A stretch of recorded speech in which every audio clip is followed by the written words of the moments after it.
How to use auto layout in Figma.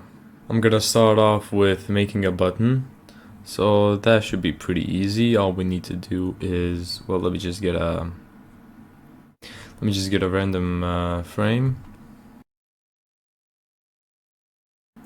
If I wanted to move it around without using auto layout, I would have to select everything and then move it around without using auto layout. For example, if I wanted to add some text,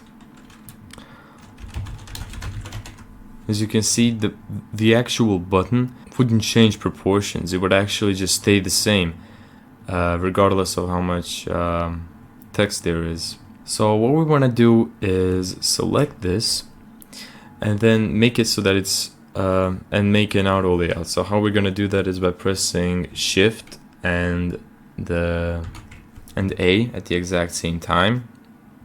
As you can see, this button changed a bit. It changed in a way that it basically hugged the text. So it says play. It's not bigger than it's supposed to be. So now, as you can see, when we add text, you can see it's gonna expand. Because it got smaller and we didn't change the text, we can put padding on the sides and we can make it so that it resembles its original form. So how we can do that is by clicking on it, and then from here do this on the sides. This is horizontally, you can do it vertically as well.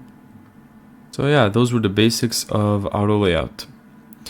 Thank you so much for watching this video. If you found this tutorial helpful, make sure to give it a thumbs up and subscribe, and as always, see you in the next video.